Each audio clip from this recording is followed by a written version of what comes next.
How crazy are you feeling today? Is there room in your life for a little Udder madness? Really, I hope that there is, because that's what you're just about to get. It's me, Claire Napier, soon to be joined by Tegan O'Neill and Roger the little cat. Once again, a note to listener, if a calamity seems to happen to Tegan, don't worry. It is just Roger, a rambunctious young kitten, making himself known in this world. She's alright, we'll just move on smoothly. Could I edit out those moments? Probably. Do I remember how? No. If you are a podcast editor who would love to get involved, send me a little email. This week, we really are talking about Witchblade.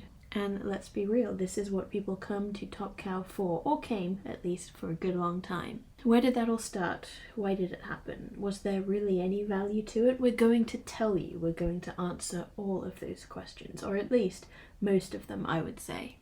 And luckily enough for you, you're here to listen. Let's tug at the teats of real comics criticism as we move into issue 3 of Udder Madness. All right, we're going. Man, it took, I gotta say, this took longer than it has so far. I have to say, the It did. the fix, just unplugging everything was, I wouldn't have guessed. Every single time we come together to record, we spend a certain amount of time. Can you hear me now? Can you hear me now? Yeah. We got there, we did it. Well, neither of us have the technical skills, perhaps, to be doing this. Don't spill our secrets. This is supposed to be super high-tech, professional fun time. No, we're perfect. We're perfect. And yeah, so we are two perfect people talking about one perfect comic. Yes, the Witchblade. One, the Witchblade. She's here at first last. handful of issues, I guess, is what we're going over, right? I would say so, yeah. I actually, we were just saying before we started, I read the first half dozen just a little bit ago tonight, so they're fresh in my memory. And it's actually not the first time I've read them in the past few months here, so I've really spent a lot of time thinking about these comics specifically. Yeah. Yeah, I just reread the first issue last night, and have revisited not too long ago as well. So it's pretty fresh, yeah. You know, that first issue really is a great first issue. It I, actually is, yeah. It is a solid first issue showing. Better than, in my opinion, any of the other Image firsts that had come up till that point. It's surprisingly full. Like, a lot of stuff is going on. It's got a decent structure. There's a lot of backstory filled in. The premise is there. It doesn't feel short. It doesn't feel light. It actually feels like a whole comic book. she actually has, and this is something that, since you just compared it to all the other Image comics that has existed up until that time, this actually feels like it's starting out with a real origin in a Yeah. way that the other books like Spawn, he's all origin. He spends dozens and dozens of issues just talking about his origin. And all the other, Savage Dragon, that's probably not a great example because he actually didn't get an origin until like he'd been in the stands he didn't get an origin until he'd been around for 20 years. And then Eric Larson just decided, well, it's time to do the origin. But this character you get right up front. For all that Witchblade, I think, it's kind of an abnormal comic in some ways. It's doing a lot of different things. It is very traditional in terms of right up front, like, okay, one issue, you're going to get introduced to this character, you're going to get what their deal is, what their powers are, what their heroic motivation is.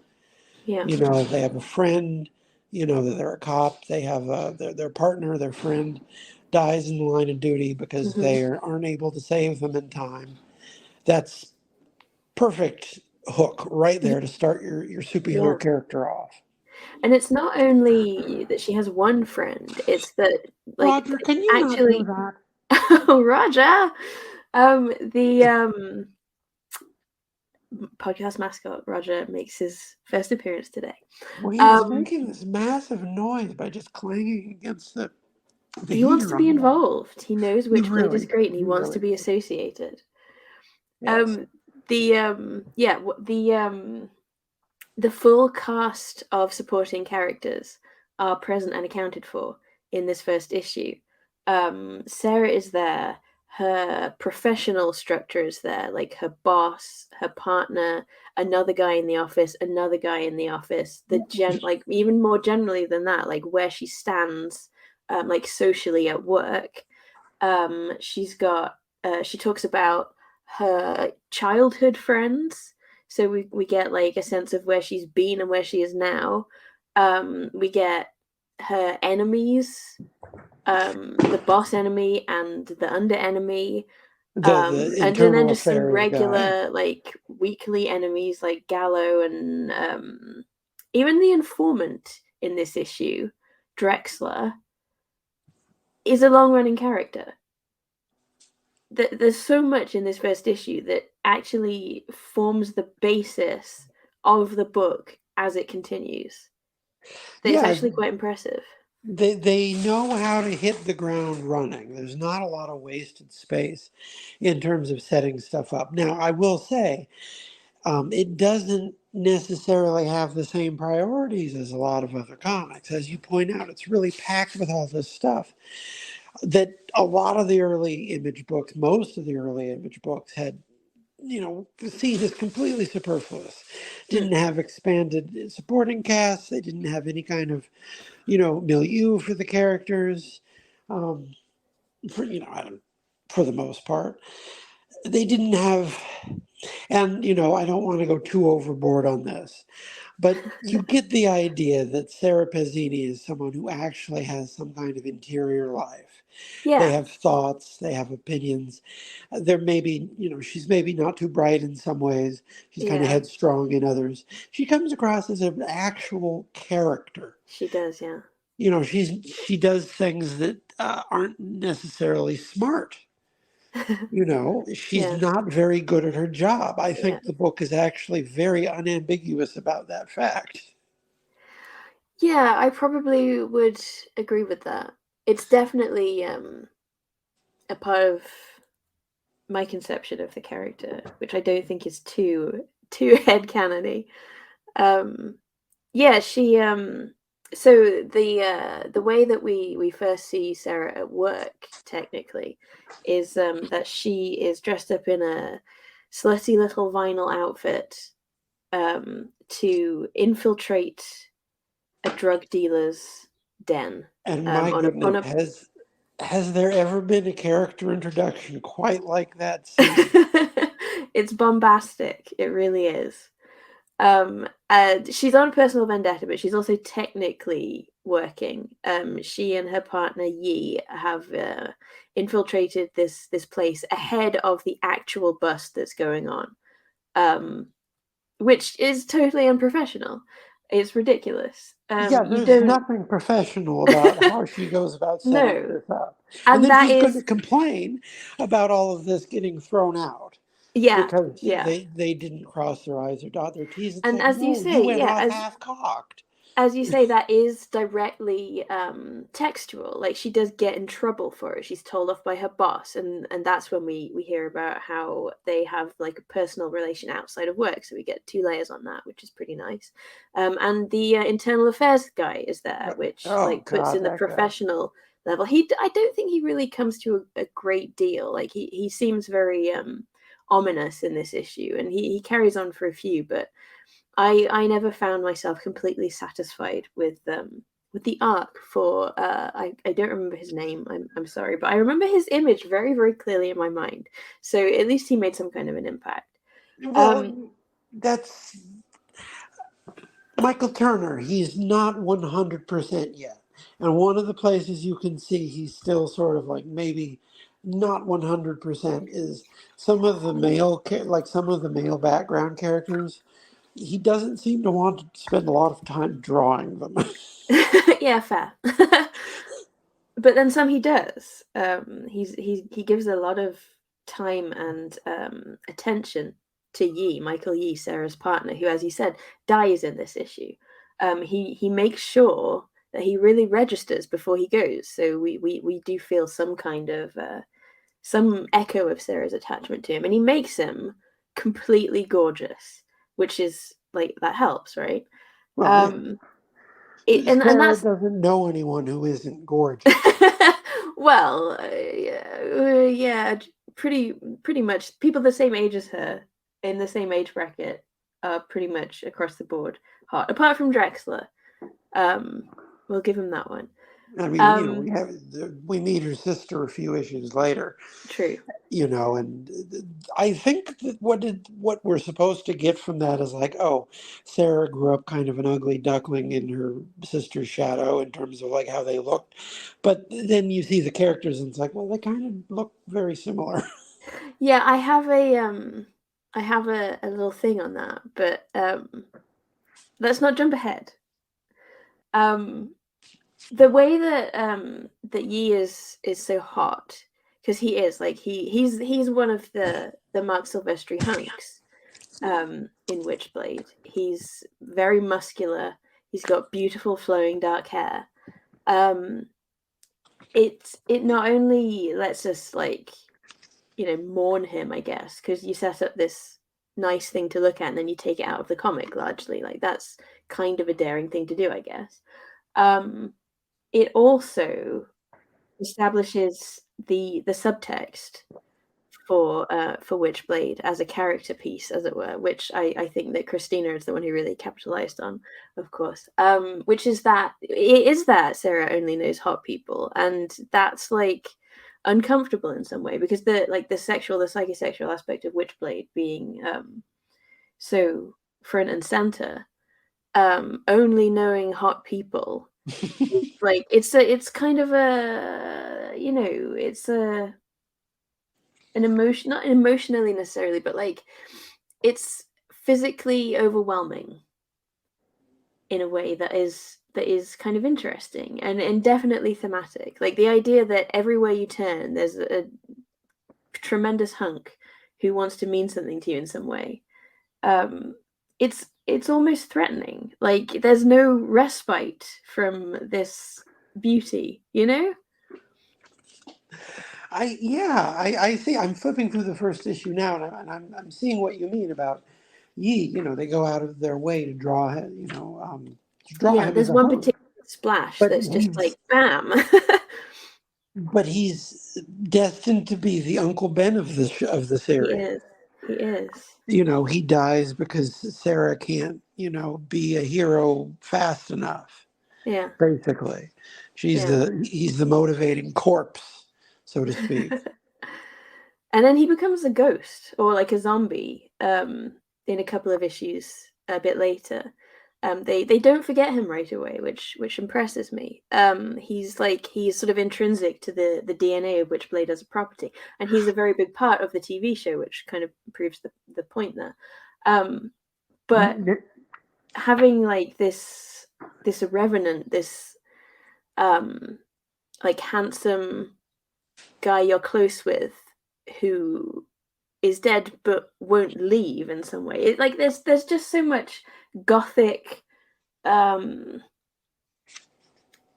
titillation, I suppose, to it in a way that's not about literal tits. So I appreciate it,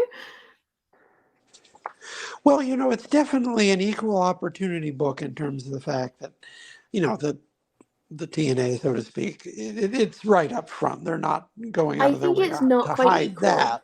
I would say like 60-40 or something because That is a better. there's no dicks. Well, yeah, but it's a better ratio than just about any other book at the time. Yeah.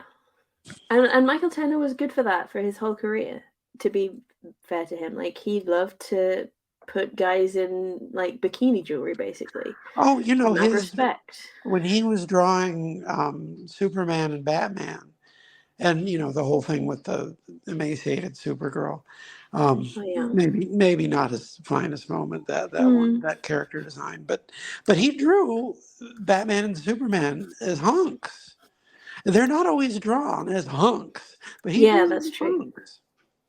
His Fathom work, which we'll do a whole episode on, I should say, probably later. But he like there's a lot of characters in that who basically look like the emaciated hag Gimp from Farscape, except if they were a centerfold, which is so far off track from the mainstream masculine sexual presentation of heroes that it's very interesting. But let's not get distracted. We got to stay on track. Well, I never saw Farscape.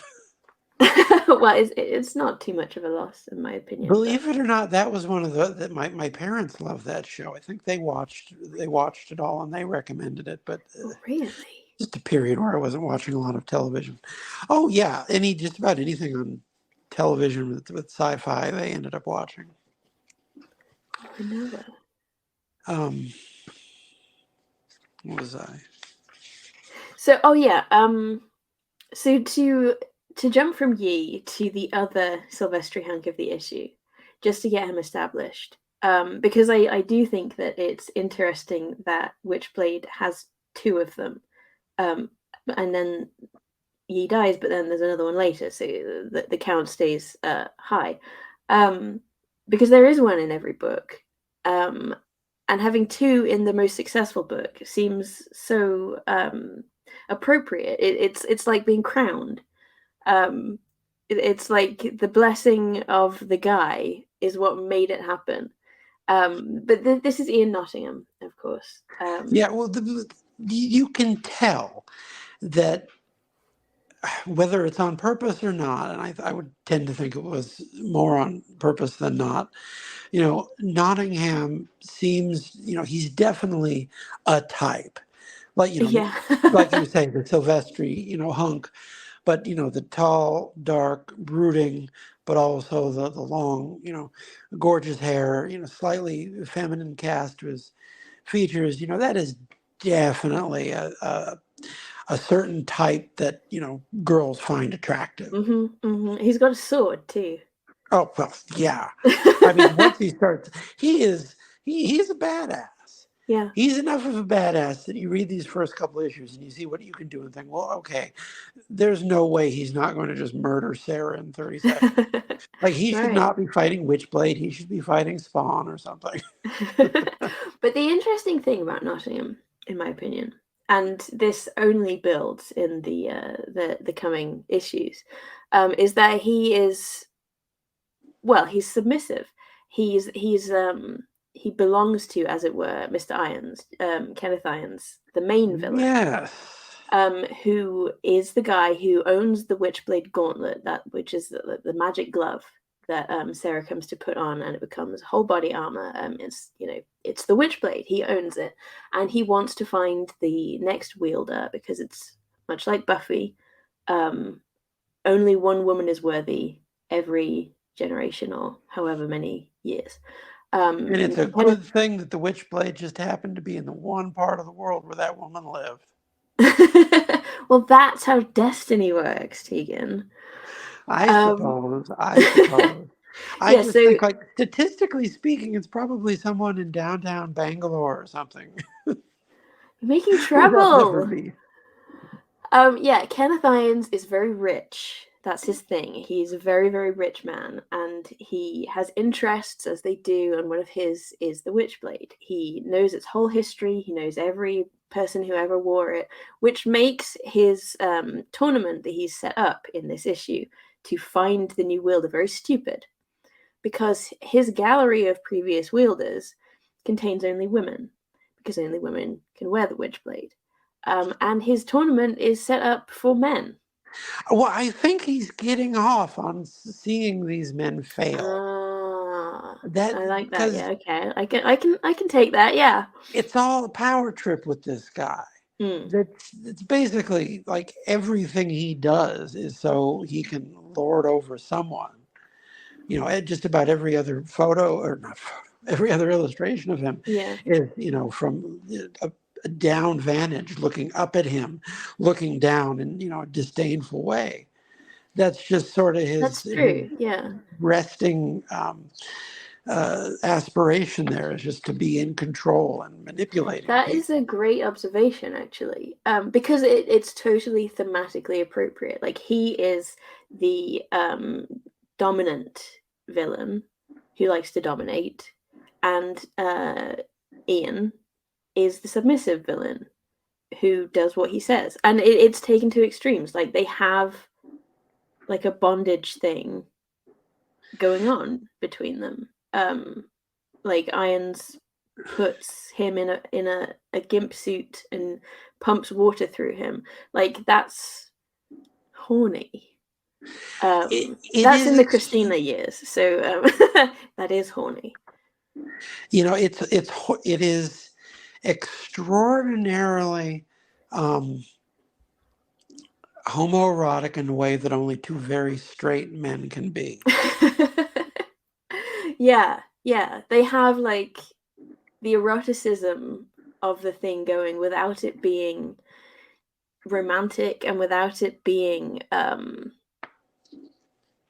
something that excludes Sarah. Because They're like the way that they relate to each other is also kind of the way that they relate to her. Like Irons tries to dominate her, and Nottingham tries to, like, he's romantic with her. She is able to dominate him. They both offer her like a different mode of self-expression, which doesn't really take root in the first issue, but their ways of being does. it seems like there are two people who definitely found a soulmate of a sort, in that they like to play the same type of cosplay. Yeah. More or less, like Yeah. you're this Nottingham is British, right? Yes, he technically is supposed to be, yes. Technically, why do you say technically? It feels very bolted on to me. And also Yeah, it just I'll is go with that. very funny, because he does not read British to me at all. He is he's very much the product of an American comic book. No guy like that exists here. um, Well, that's why he had to get out of town. there's just like it's something almost intangible that I just don't believe him as a British man. But he has the most British voice, or not voice, name. The He most Yeah, he British does. name. Like the fact that he is called Ian is so funny. The fact that Kenneth Irons is called Kenneth is so funny. Like, both of those are absolutely hilarious choices to me, and that only adds to my appreciation of the book. Like, Ian is the least cool name. The least cool name. Like, Ian Beale is the name of the shit eater on EastEnders, the guy who only loses. He loses and loses, and he's been doing it for, well, I think he's off the show now, but he did it for like 30 years, consistently the loser. It's not a cool name, but it is here, and that adds its own ineffable spice for me. Well, It really does. over here, believe it or not, Ian doesn't have that. Doesn't quite have the same uh, meaning. It has more. It definitely. It's one of those names that you hear that has sort of a, you know, a high Anglo resonance. Like, oh, Ian. It's you know, you expect to hear it in you know, a very crisp British lilt. Oh my goodness. I think it's become more of a popular name in the last few decades, but The definitely when I was coming up, Ian was the name of like the stuffy toff in the who gets thrown out of the dorms in the college movie.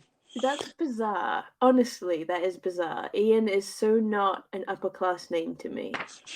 No offense to all the Ians of the world. Like, I'm not saying, like, I think that there's something, trashy about you or something. But You're gonna like get there's no canceled by association in the culture with Ian and like highfalutin snobiety, you know? It's just not there. You're gonna get canceled. And then it'll be all about like, well, what ethnic group were you making fun of? Oh, Ian's. Ian's. Yeah, I'm sorry. I'm sorry. It's blamed television. Not me. Blame television. Um, Oh, while we're talking about Ian and Ken, this isn't from the first issue, but it's something that I love so much that I just have to get it out of the way. In some of those early Christina issues, Christina and Wall, I should say, because I do think David Wall is an interesting writer. And if he's listening, I would love to talk to him. Like I'm genuinely really interested in his process and his investment in these books. Yes, there is a conversation between Ian and Ken, I think, wherein it is made clear to the reader that Ken owns laser discs and Ian likes to yes. watch Oh, them. I'm glad you got there. I can't believe how much I love that. I'm obsessed with their Well, laser disc interest. yeah, because it's this is the very last moment in history where that means anything. Yeah, Pretty soon it'd be yeah, DVDs or Blu-rays, but no, Laserdisc places it in a very specific point in time. This high mid 90s. yeah. Um, There's so much character in it too. Like Kenneth Irons as a guy with a Witchblade collection. Okay, cool, I get it. Like I parsed that as a guy in a comic book. Kenneth Irons as a guy with a Witchblade collection and a Laserdisc collection. Like it's extensive because he's rich. yeah, That's so like that's and so individual if and Ian's specific. interested. If Ian's interested in it, it has to be just like filled with weeb stuff, Exactly. like Yes. 90s weeb stuff, like Yes. Ranma 1/2, Just whatever. the idea of them knowing what that is so like immediately implanted as soon as laser discs get mentioned. It just explodes. It's like one of those sweets with goo in the middle where you bite it and it's like pow in your mouth. That's the laser disc moment for me. Well, Character it's wise, great unbeatable. characterization for that reason. Yeah, so good. We And could I mean, probably just do a whole episode speculating upon what the discs are oh god, yeah, on for that sure. shelf. 100%. But an interesting way that brings them even closer to Sarah, actually, is that in this first issue, she, very, very early, she is partially characterized through a view of her apartment walls on which there is a poster of Mr. Blonde. Yes. And she talks about Starsky and Hutch several times. So, like, an interest in media is actually something that they all have in common.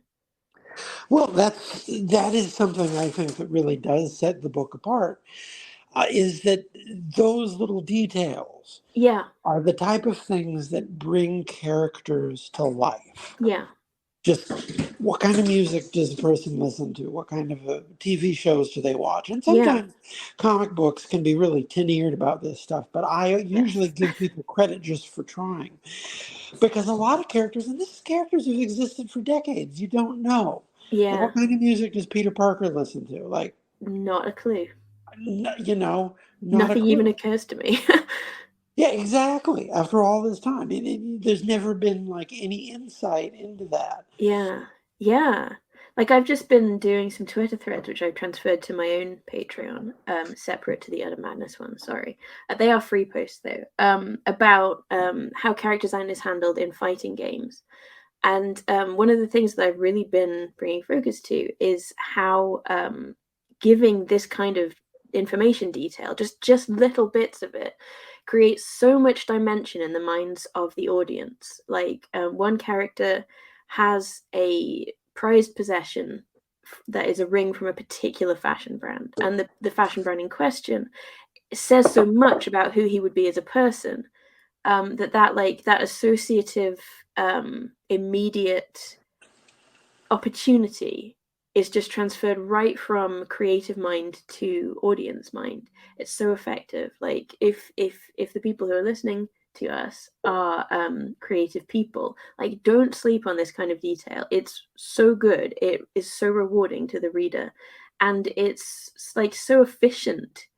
You barely have to spend a minute. Like a Mr. Blonde poster in the background, that's almost nothing to include, but it But that adds was, so much. but it's also interesting to point out that that actually ends up being a weird bit of foreshadowing, because Michael Madsen himself, like the person, shows up in the comic a few issues later. Oh God. And then there's that other scene. I think it's in issue 3, or probably issue 3 or Is it 4, Sting? where Sting shows up. Sting. I mean, they didn't get Sting to sign off on an No. appearance in this weird I comic was book. so surprised that they actually kept that in the omnibus edition, because it seems like sure in 1995 or 6 Sting wouldn't know, but it just seems so much more possible that you could get dinged for that in Well, 2023. he's a public figure. Stuff like that. I don't honestly know, because I do know that when they did, like, the big Superman Muhammad Ali Yeah. Treasury edition, and they have the famous cover where Superman and Ali are in the ring, and the crowd is just filled with all sorts of real life people. Mm. And they went and actually had to get permissions for every celebrity Damn. and it's apparently a whole saga about it. I think I read an article about it or something. It was a whole saga, tracking down all the celebrities, and of course all they had to do was say, "Well, it's Superman versus Ali," and everyone was like, "Oh yeah, I want to be in that battle." It wasn't really that much of a problem for the most part, just tracking down these Mm. people's representatives. But then if they show the president, or Henry Kissinger. Henry Kissinger showed up in Marvel a few times in the 70s. They didn't ask Henry Kissinger's permission because he's a public figure. Yeah. But like Sting, yeah, he's a public figure, but his brand is like good guy stuff, right? And tantric sex. Um which maybe that's how he knows them. But Man, he's never going to live that down. um This was over 30 years ago, and we're still laughing about it on a podcast. apologies to that man. But they're talking about like business stuff, and Kenneth Irons is a bad guy. And that just seems so like edging towards what? Slander, libel, which one is it? Well, Like not quite, but it just seems so backhanded. there is I think there is a degree of that, because what you see is essentially Sting being taken as a patsy, because he's Right. just he's there to talk about a charity, and he ends up getting a huge check from Kenneth, because Ian's giving him a hard time. Because Yeah. he was just like strapped to the wall in the gimp suit for like an afternoon or whatever. Imagine going to lunch with Sting and like making overt references to how your manservant was just tied up in his gimp suit. Like just bold. It's Like, bold. no other arch villain is going to be doing that. No, he's unique. He is. Something that I thought when you were mentioning just a little bit earlier about like details and favorites and so on, is the fact that Versace gets a name drop in the first issue. Oh yeah, Because when I was younger, when I first read this, when I was like 16 probably, I thought that was goofy. I thought that was just like, how are you doing, fellow kids type thing. yeah. But I was wrong. I can admit that. I'm a Oh, what grown up. was it? Is there actually a Versace dress shown in the book? It's the red, the little undercover So vinyl that is, piece. see, that's interesting. If it's that's an actual real. I haven't been able to find the exact design, but Versace was doing vinyl in like 93, 94. It was Damn. huge. Like Catwalk, it was the thing. And And yeah, this there were that would have really been similar the addresses It would to have been the years right before he died. So he was still, I mean, I remember when I was a kid, exactly he was just a figure in the media. He would be on, talk shows and stuff. right. But it Um, genuinely like it works. That really definitely could be a Versace dress. I don't know why Sarah would have it. It doesn't seem like something that she would buy. she stole it out of the evidence locker. Yeah, she probably did. But I really like that, and that the fact, last time when we were talking about Christina coming on, she comes on in issue 3, and what she added, and we talked about how she wanted to do it because she'd laughed at comics using like girl reference points wrong. um, Seeing one of those used right, like a fashion world reference used right, like really valid stuff, is very satisfying. And I do wonder, like, if that was Wall himself, or if like he asked for, if like, because they must have already known each other, they must have already been talking at that point. Like I want to know where that came from, where that came in, because like to speculate wildly, like the pictures of David Wall on Wikipedia are not very Versace. And I love, if it is an interest of his, I love that. I would love to know. But I would love to know where it came from. Like, is he a research guy? Did he just happen to know? Was it just that famous? Like, I was a child at the time, so I didn't know how widely reported the Versace vinyl stuff was. But I would love to know the advent of that moment. Well, someone in the office must have known something. Maybe they had an issue of Vogue or something for, God Oh yeah, forbid, maybe. God forbid an artist for mainstream comics do research for the kind of clothes people are actually wearing at any given moment. There's another very specific reference, since we're on this subject. Yeah. A few issues later, it comes up that there's a Ministry concert in town. Oh yeah. Remember? And I think what's the name of the girl who wants to be a model? She Lisa. wants she wants to go to the Ministry show, and Sarah has to, fob off. It's like, I sort of wonder, because that is a band that had a very specific Yeah. sort of look, a very Yeah. specific feel, a very specific fan base. And so you get the feel that, Sarah's kind of an odd duck. Because on the one hand, she's a cop. She's definitely a gun ho, Yeah. pro pro gun Yeah. person. She Yeah. talks in that really um, very visceral monologue in the first issue about how when she has a gun in her hand, she feels like a superhero. Yeah. Yeah. Nothing subtle about that at all. And yet, she's also apparently listening to, the stuff on the Buzzbin on 120 Minutes, or, reading about it in Spin. Those are 90s cultural indicators from the United States for, alt culture, because that would have been steeped, Yeah. Yeah. industrial. You and it definitely, it paints you a picture of someone with Yeah. eclectic interests. I would guess that would come from Christina, because the Nine Inch Nails reference, which is the piss suit, as I like to call it, Ugh. um, is it that's a from a Nine Inch Nails video, and that was her. Yes, yes, I've seen. Oh man, back in the '90s, all that stuff. It was on VHS tapes, and it was passed around Yeah. between people in class, like Sam is dad. Crazy. Like we would hear rumors about, oh, did you hear Reznor did this weird video where he does this, this, and this? And invariably they were talking about the one that was only available on VHS, or it had, Bob Flanagan, the famous masochist in it. Oh right. Yeah.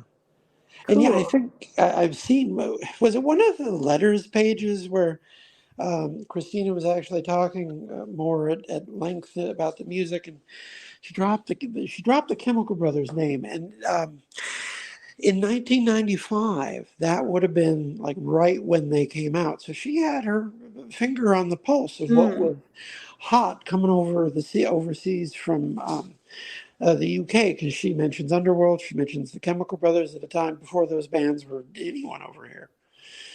Oh, that's something that I wouldn't have noticed because, like, to me, the Chemical Brothers are like bedrock, cultural bedrock. Well, that's good to hear. I could oh, they were so huge for me. Those first five albums are you know, ingrained onto my brain, and everything else is still worth listening to. I was a big fan. I actually married a woman because of the Chemical Brothers, but that's neither here nor there. That is a big fan. Man, that's going to get us really off the beaten path. Yeah, well, maybe we'll delve into that in future in one of those behind the scenes episodes that we can offer. But yeah, no, you're right that it's a very interesting mix of like cultural touchstones, having that like cutting edge musical interest with the like a lot of the more like technicolor um aesthetic stuff to me comes very much from like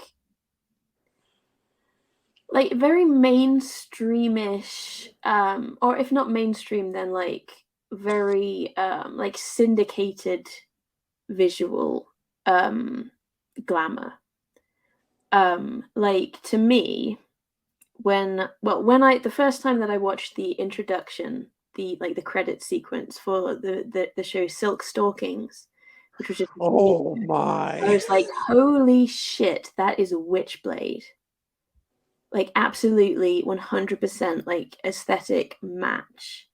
I if the people behind Witchblade were not watching Silk Stockings, then I am shocked, and also that just shows how much culture is in the water, I guess. But You know an what? interesting thing. No, you go first. No, I was going to throw in another influence, but I was probably going to take you far off afield from where you were going to say. So you say what you're going to say. Okay, so the interesting thing about that is that intro was shot by Ralph Hemeke. And you know what Ralph Hemeke later made? No idea. Well, on the one hand, like the recent Flash TV show, I think, which I don't care, but I felt I should mention it because otherwise people will be like, "You didn't mention it." Sorry. I watched the first few He seasons. It wasn't bad. well, okay, great, because God bless him, I love his work.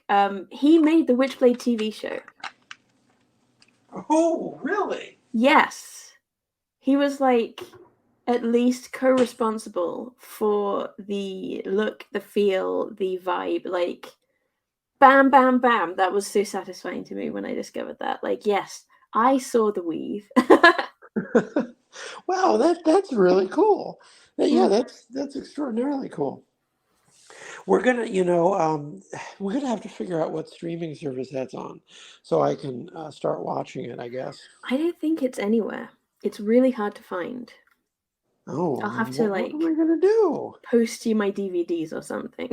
Oh, you have the DVDs. I do. My sweetie got me them for Christmas because I talked about it so much. Like it was on one of the I think probably the Sci-Fi channel here, like once or twice when I was living at home, and I just I talked about it to him so much afterwards.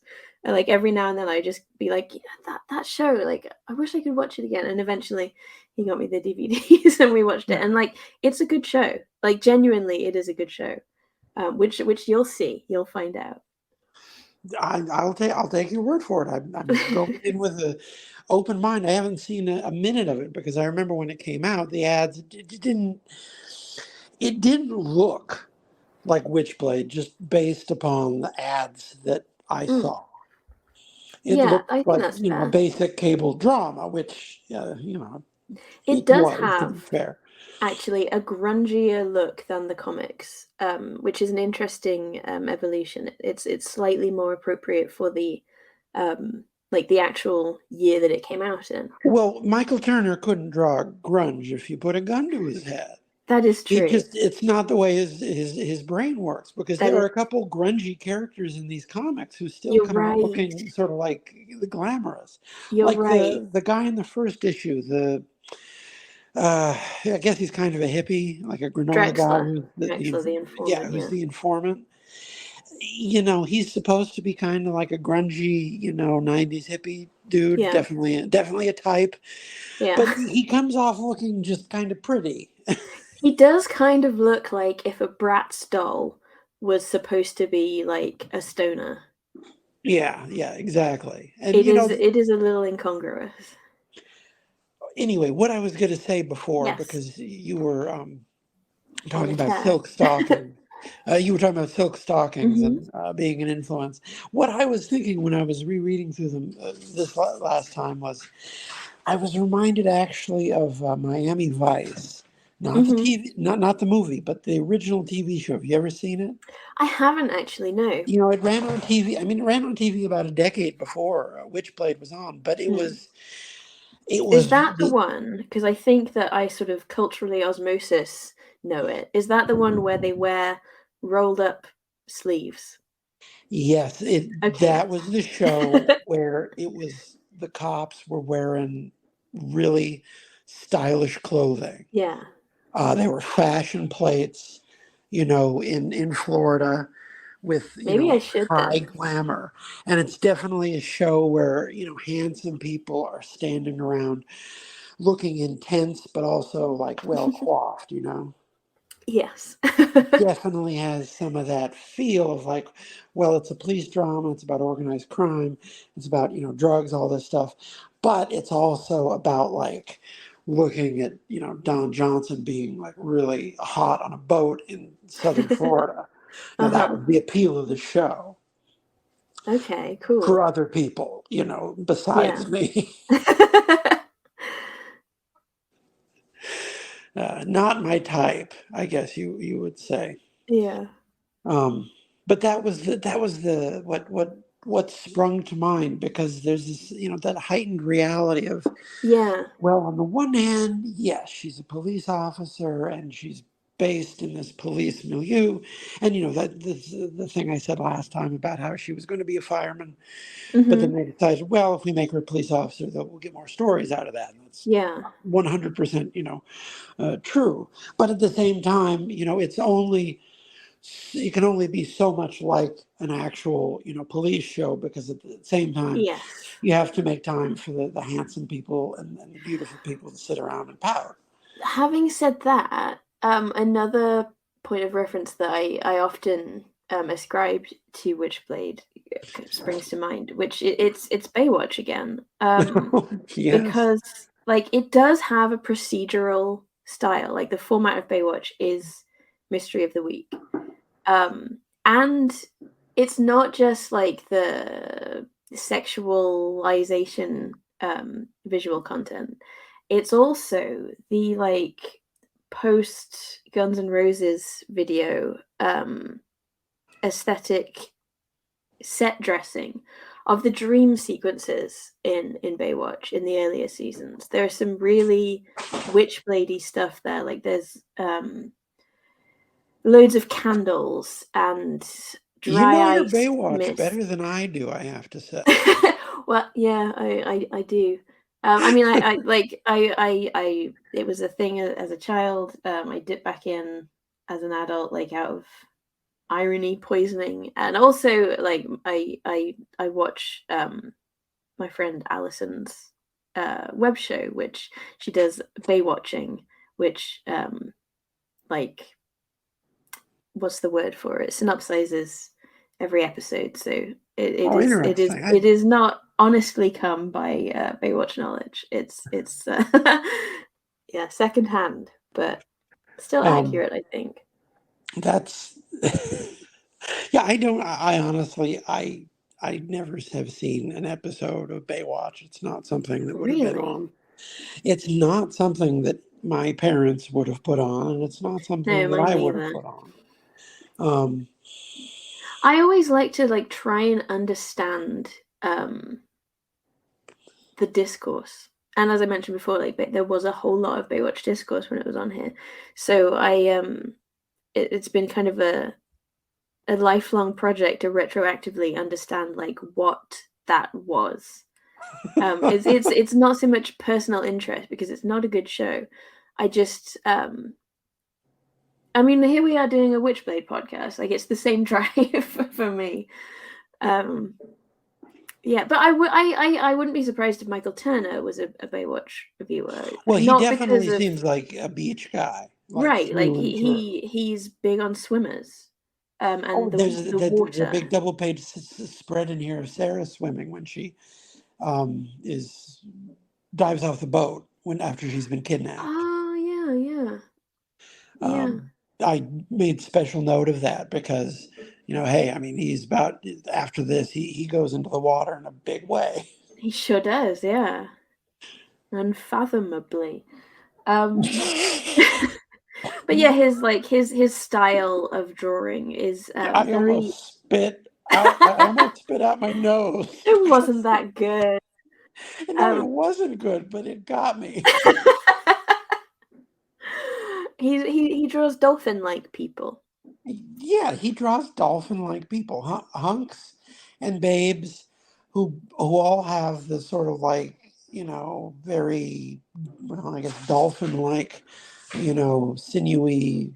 Yeah, there's a like. I think of it Yes. like swimmers. A lot of women Yeah. I've noticed are into swimmers because swimmers they're both like really built, but also built not like bodybuilders. They're built for movement in a way Yeah. that There's the difference I think between a bodybuilder and a swimmer is that a bodybuilder like the by design whether personally or like just art historically, bodybuilders are designed to look threatening. Like their muscles are supposed to be like I could beat you muscles, whereas swimmers are just like, hey, look at me, I'm swimming. There's less inherent like semiotic menace to a swimmer well, than there is to a the thing with a lot of the bodybuilding is it's very much it's a masculine space. It's mm, how men want to see themselves. And I know that, I actually had one of my very best friend from high school was super into all this stuff for years. So I picked up, I ended up learning a fair amount of it. And I know that some men who do it are very open about the fact that, yeah, you get into bodybuilding because you have some sort of like body dysmorphia oh because yeah, you don't, there's a, you're not seeing the person who you think you are right, or, the masculinity that you yeah, want to feel. So, you get into the gym, and for some people that can be a very healthy thing. And for some people that can be a very unhealthy thing. Anytime you try to start messing with the way you look because of what your brain is telling you. But a lot of it, like, did you ever see Pumping Iron? no, Well, Pumping Iron is a very informative film because it takes you into those spaces and it shows you what, a real alpha competitor like Arnold Schwarzenegger mm, in those spaces, it was all about just competing to outdo other men. Just this extraordinarily masculine sense of, right, competitive, building yourself. It's not about being attractive to women in any way, shape, or form when you get to like those rarefied. And, some women are attracted to those type of bodybuilders, sure, but yeah, in their own minds, that's not what it's about. Because yeah, if you want to go to the gym and look good for women, you're not going to be getting like the massive pythons. You're going to be, doing more like what, a swimmer would do. mm, yeah. And, sure enough, you look at the hunks in this, and well, to be fair, they're drawn like, comic book guys, so that they kind of look like linebackers either way. But Uh, they are streamlined in that Michael Turner way that like takes some of the edge off. It combines, I guess, the two like the the binary masculine and feminine interests in a built guy somehow. Think about the fact that, like I said, I just read the first half dozen issues. And at no point in those half dozen issues does either Ian or Kenneth take their shirt off and show off their six pack or wear some kind of, form-fitting, like, leotard or whatever. Think about that. You're right, actually. That is interesting. Like, in the first issue, we meet Ian Nottingham and we see that he's this big guy with this hair. He's cool. He's accomplished. Like, he's impressive. But he's wearing a very modest and decorated long jacket. Like, it's very body, like, backward. It's the outfit is not designed to foreground the detail of his physique at all. It's about like being smart and being presented as like part of a rich man's retinue.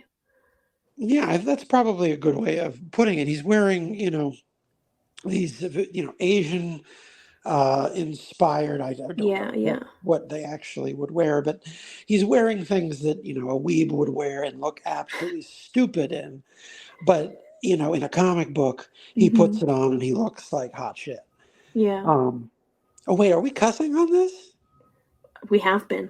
Oh, we have been. Okay. Well, I guess I didn't notice. But yeah, it's the type of thing that it's very much a fantasy of like no one who would want to buy that shirt would probably look as good in that shirt as the comic book character does. Yeah. Oh, don't bug your brother. He's using his box. You let him use his box. Masculine problems in the cat household.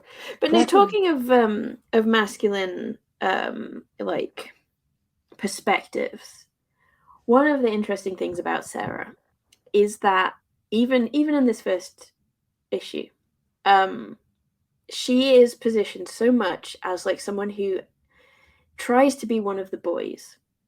Yes. And that's both textual and subtextual. The ways, like, it comes from all angles. It really is very core to the introduction. Well, just having a movie poster from a Tarantino film in the mid-90s. I mean, that right there, immediate. Like the cheapest, you can't. I'm not going to let you go because you're going to attack your brother in the litter box. Oh, little meow. Yeah, well, the thing is that he's very aggressive around the boxes, and he doesn't let his brother go. Anyway, that's neither here nor there. But what was I saying? You were saying about Tarantino being a huge signifier of in the mid-90s, almost. In the mid-90s, there was no better way. Oh, God damn it! He just threw a pop all over my computer. Oh, geez. I was just trying to keep him from... Well, this is a fine way to end our hour. Oh, dear. Do you need to, like, biff off right now? We can finish what we're doing. I'm just going to clean it up with some paper towel in here. Okay. Yeah, as you were saying, it was like it's completely telegraphed. Like it's not subtle, and all the better for it. So there's the Mr. Blonde stuff. There's the fact that she talks about Starsky and Hutch at all. There's the fact that she compares herself to Starsky. Very specifically mentions him as like a role model. She's putting herself in like not attack your brother. The masculine the masculine role. She's a cop, like that's Boys Town. There's also and she's violent, like she's headstrong and violent and so on. But there's also the fact she's that straight up reactionary. We shouldn't sugarcoat it. She mentions when she talks about the dress, the little red vinyl mini, she calls it a dress my mother would slap me for, which is so significant to me because it makes it rounds her out. Like she's not only playing to boys' rules. She's also playing to girls' rules within patriarchy. Like she has internalized the misogyny. She thinks with that framework, with that like, if I look hot, I'm sinning kind of way. Like there's a lot of it's dimensional almost character positioning. It really does create a psychological portrait that feels realistic and interesting in a way that I think is probably beyond. I mean, it's definitely beyond what was happening in the X-Men at the time. Yeah, well, they were already well into their just like sitting around and crying phase in the mid-90s. They're a bunch of whiny babies. I'm sure that I'm going to get on a lot of X-Men podcasts talking like that. Yeah, I bought them in the 90s, so I can say they were kind of insufferable. So she stands out in that way. Because I mean, I know that we keep relying on the X-Men comparisons, or I do anyway. But the amount of narrative captions that Will uses in this issue is huge, and I think he uses them really very well. talky comic books. I think it works. I think he uses them well, just like I think that it worked really well for Claremont. Like I think it's a good style, an enjoyable style. But the fact that it is the same style is significant to me. I think the banner is being is being hoisted a little bit, I think. Well, there's a lot I regret we're not going to be able to talk about it, but there's a lot still to be talked about just in terms of the structure, how these issues work. They don't do a lot of things that other comics do. You don't have issue titles, you don't have credits inside the issue. The narration is usually not always, but it's usually like first person indirect speech. Yeah. The one negative thing that I will say, though, about the captioning is a lettering thing. The choice to have a metallic gradient background in a caption box was just ghastly. What this was is the 90s. It's so hard to read. And they kept that, until the end. You can see the early growing pains of all the digital production they were doing. Yeah, that's true. The coloring is kind of bizarre. Just some of the color choices in the first few issues, they just seem weird looking back on them. But they were sort of normal at the time because everyone was starting to color their books digitally and didn't really have a real solid grip on what that was going to look like. And that's why so many of the comics have weird colors, and that's why so many of the comics from that time are really dark. They're really dark just in terms of the shade of the page, because, and this is the simplest thing, but these comics were colored on a big, CRT computer screen that was backlit, and then it gets printed and it comes out like, 3 or 4 shades darker because the comic book screen isn't backlit. Yes. And they had trouble adjusting for that for years. I think that we should talk more about that next time, because next time on our list we've got Michael Turner Madness, but I think that lends itself very easily to a more wide artistic discussion, and maybe even like a structural one too, like the rhythm of the issue. Yes, because the thing is I think, and maybe we'll end here with a little teaser of what's to come. I really like Michael Turner's art. I think he's obviously green here. You can tell he has not drawn very many comic books when he starts drawing Witchblade, but he learns so quickly, so that in just those first 5 or 6 issues, he's practically a different artist by the time he gets through that. And I'm definitely up for talking about exactly how we can see that.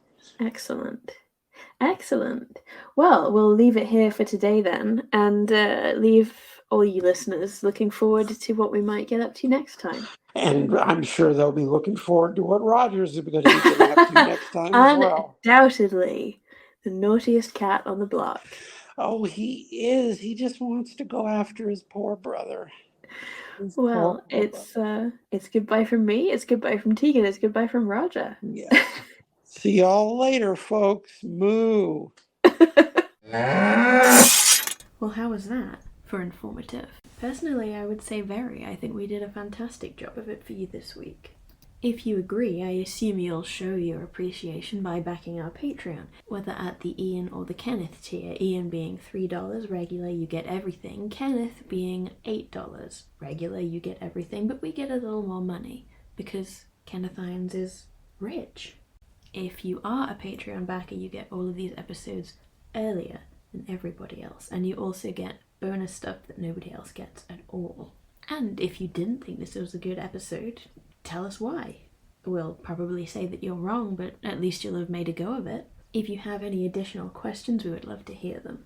We would love to answer them for you, unless they're ridiculous. Sometimes even if they are. The best thing to do, if in doubt, is get in touch. Come back next time for, as we said, Michael Turner madness and a little more art talk. I think that should be a pretty good time. Well, I trust we'll see you then. Goodbye.